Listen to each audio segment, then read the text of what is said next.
ദിലീപിന്റെ 150ാമത്തെ ചിത്രം കുറച്ച് ദിവസങ്ങൾക്ക് മുമ്പായിരുന്നു ഒഫീഷ്യലായി തന്നെ അനൗൺസ് ചെയ്തത്.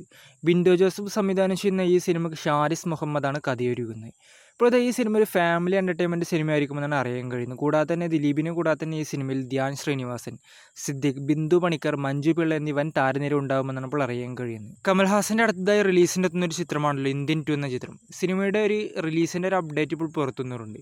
സിനിമ ഇപ്പോഴത്തെ ഇലക്ഷനെല്ലാം കഴിഞ്ഞ് മെയ് മാസം 24 റിലീസിന് ഉണ്ടായേക്കുമെന്നാണ് ഇപ്പോൾ റിപ്പോർട്ടുകൾ. ശിവകാർത്തികേയൻ നായനാവുന്ന അടുത്ത ചിത്രമാണ് SK23 എന്ന ചിത്രം. സിനിമയിൽ ഇപ്പോഴത്തെ വിദ്യോട്ട് ജംവാൽ ജോയിൻ ചെയ്തതെന്നാണ് ഇപ്പോൾ അറിയാൻ കഴിയുന്നത്. സിനിമയുടെ ഭാഗമായി ഇപ്പോഴത്തെ ചെന്നൈയിൽ ആക്ഷൻ സീക്വൻസാണ് ഇപ്പോൾ ഷൂട്ട് ചെയ്യുന്നത്. സിനിമയിൽ ഒരുപക്ഷെ വില്ലൻ വേഷത്തിലായിരിക്കും വിദ്യുത് ജവാൽ എത്തുക എന്നാണ് ഇപ്പോൾ അറിയാൻ കഴിയുന്നത്.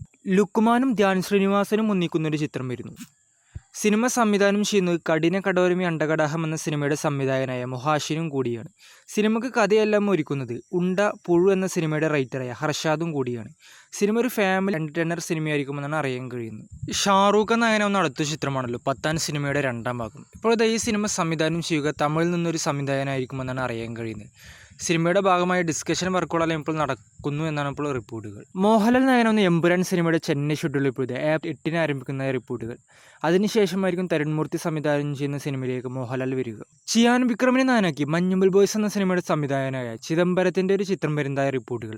സിനിമയുടെ ഡിസ്കഷൻ വർക്കുകളെല്ലാം ഇപ്പോൾ ചെന്നൈയിൽ നടക്കുന്നു എന്നാണ് ഇപ്പോൾ അറിയാൻ കഴിയുന്നത്. ഒരു പക്ഷേ ഈ ചിത്രം ചിയാൻ്റെ 63ാമത്തെ ചിത്രമായിട്ടേക്ക് എത്തിയേക്കുമെന്ന റിപ്പോർട്ടുകളുമുണ്ട്. അല്ലു അർജുൻ നായകനാവുന്ന അടുത്ത ചിത്രമാണ് ലല്ലി സംവിധാനം ചെയ്യുന്ന ചിത്രം. സിനിമയിൽ ഇപ്പോഴത്തെ ഒരു പക്ഷേ ഇപ്പോൾ നായികയായി സാമന്ത് എത്തിയേക്കുമെന്നാണ് ഇപ്പോൾ റിപ്പോർട്ടുകൾ.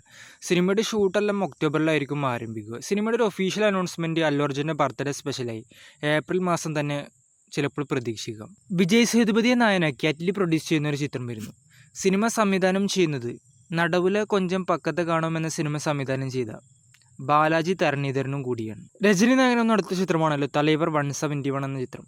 സിനിമയുടെ ഒരു പ്രൊമോ വീഡിയോ ഏപ്രിൽ 22 ഇപ്പോൾ റിലീസിനെത്തുന്നത്. ഇപ്പോഴത്തെ ഈ സിനിമയുടെ ടൈറ്റിൽ ഈഗിൾ എന്നായിരിക്കുമെന്നാണ് ഇപ്പോൾ പുറത്തു വരുന്ന റൂമറുകൾ. സിനിമയിൽ ഇപ്പോഴത്തെ ബോളിവുഡിൽ നിന്നൊരു എക്സ്റ്റൻഡ് ക്യാമിയോ ഉണ്ടായിരിക്കുമെന്നാണ് ഇപ്പോൾ റൂമറുകൾ.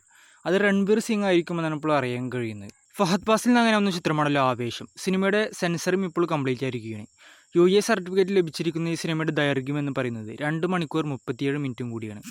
സിനിമ ഏപ്രിൽ മാസം 11 റിലീസിനെത്തുന്നത്. ധനുഷ് സംവിധാനം ചെയ്യുന്ന അടുത്ത ചിത്രമാണല്ലോ റായൻ എന്ന ചിത്രം. സിനിമയുടെ റിലീസിൻ്റെ ഒരു അപ്ഡേറ്റ് ഇപ്പോഴത്തെ പുറത്തു വന്നിരിക്കുകയാണ്. സിനിമ ഇപ്പോഴത്തെ ഒരു പക്ഷേ ജൂണിൽ റിലീസ് ഉണ്ടാകുമെന്നാണ് അറിയാൻ കഴിയുന്നത്. അജിത്ത് നായകനാവുന്ന ചിത്രമാണല്ലോ വിടാമുയർച്ച എന്ന ചിത്രം. സിനിമയുടെ 60% ഷൂട്ട് ഇപ്പോൾ കംപ്ലീറ്റ് ആയിരിക്കുകയാണ്.